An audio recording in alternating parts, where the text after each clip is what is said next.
Welcome to Kitchen Table Tangles. I'm Rick. Hi, I'm Maria, and today we're going to do something a little funky called articulated Molygons. And we're going to use some O1 pens. I'm basically going to use the blue one, but if you have the brown one and black one, I used it later on in some of the other ones. And I'm going to be shading with a blue colored pencil. I need a tortillon and a white jelly roll and a regular Zentangle pencil. That should be enough. That'll be enough. And So, yeah, this is the original Molygon, and there's a newsletter about this, and also on the app under that hashtag you can find lots of examples. so we're going to work on a white Zendala with a blue O1 micron, and I'm going to start making my crescents fairly large. You can see compared to my hand there how big they are, and that's a good starting size. Now you want to aura that really close, and then swipe up and connect them. These Molygons are a little different than the original ones, is that we're feeding off the center portions, and we're getting continually a little bit smaller each time. So now you're going to watch as I move my tile and turn it. We'll be able to actually turn this shape into more like a cornucopia kind of shape, just by turning the tile and constantly making your crescents the same each time, the same level or The same distance away with the aura-ing, and you can give it that really neat directionality and just turn it this way and that, however you want, whichever direction you wish it to go. So this one is going to have sort of a waggly tail look, and you can see they're still getting a little bit smaller until it'll disappear. Reminds me of that articulated tripod I have for my camera. It's cool. Oh, I was thinking of one of those fishing lures That too. that kind of wiggle when they're once underwater. Cool. And a tiny one at the end. Okay. So there's the basic, reticula for this next step. Cool. So we're going to start with filling these crescents. And the first thing we're going to do is this upside down V shape. And the V shape is going to start at the middle of the outer curve. And you're going to bring that V shape down and meet sort of in a landing way. yeah, there. in a pretty easy, but just have to pay attention. You want them to start in the middle and then sort of find their way down. Yeah, so you see how she's turning her tile so she has a similar orientation each time.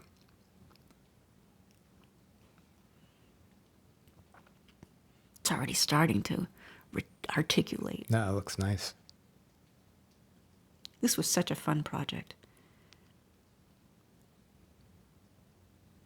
And it's got that nice repetition, just taking it each time. And as it gets smaller, you just go smaller, and the granularity decreases, but it's still pretty cool.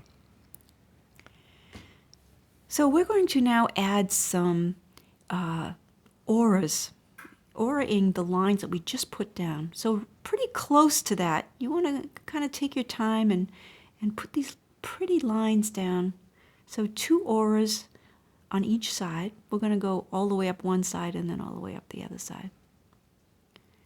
Take your time. Aura is such a beautiful thing. It's just so mesmerizing and wonderful. And you'll notice the gap of the auras internally are very close to the gap between the elements. I don't know if she did that intentionally, but it's a neat symmetry going on there. So we're going to turn the tile and go on the other side. But you'll notice while Rick was talking that once we get into these smaller shapes, I only put 1 aura because there's not a lot of room. and your eye will sort of take over. It won't even notice that there's not two. It's going to be fine. So we're going to add another aura on each side, but this one was going to have a bigger space, so because we're going to fill that in. So take your time. It's sort of trying to have that proportion of space with that aura that you're adding.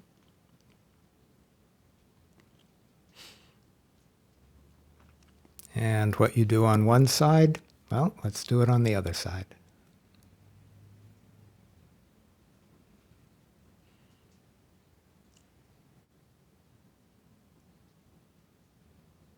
So now we're sort of adding sort of like tortoiseshell designs, right? Turtle Yeah, shells? and look at the difference on how she weighted that. Just those little subtle things that Maria does that gives it a little bit more character and nuance to the stroke. I always love seeing how she does that.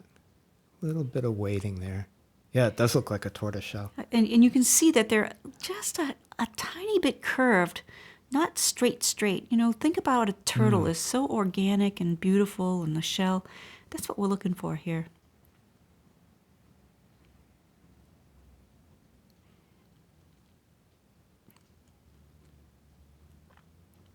So now we're going to do another aura close to that last one, and then we're going to fill it in with this nice blue, or black if that's what you're using. Black is okay too. Yeah, whatever pen is great. And this filling in is a wonderful like sparkle of contrast, and it just moves this from being all line work to having these like jewels set in there. Adding drama. I always think it's really nice to add some drama to any piece.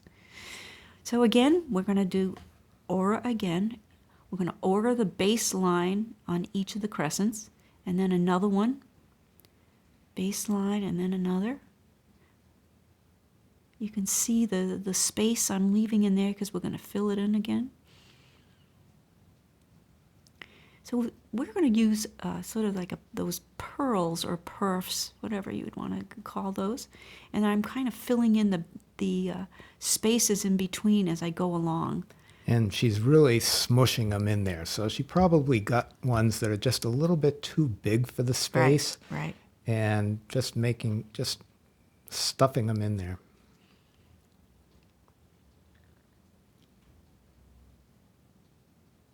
So they're almost looking like they're popping out. You want it to have some character there. So another aura, and then we're going to smush in another pearl there. Take your time. This is just the fun details, and it really doesn't take that long. This is almost real time. We did a little bit on the filling in. But.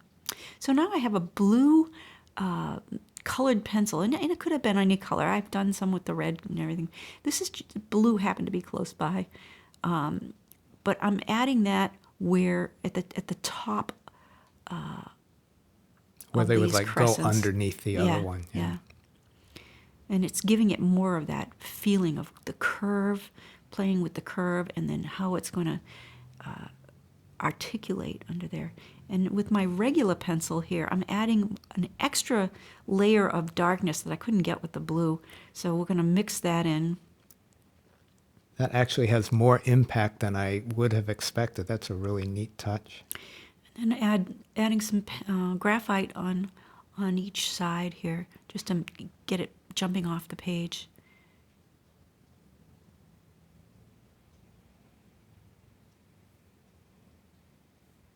Nice.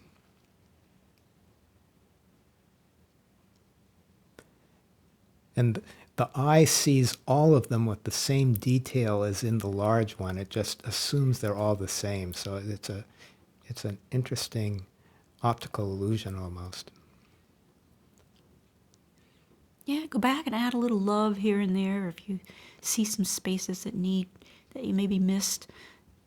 Okay, with the magic tortillon, we're going to kind of smooth those blue and black lines together. bringing it all together. Oh, it's just That makes such a amazing. difference. It really is amazing. Nice, nice. Really is magic.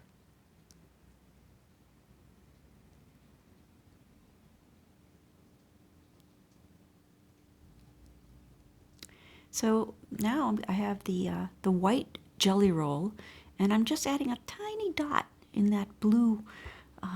They look like eyeballs or whatever, just to give it a little sparkle.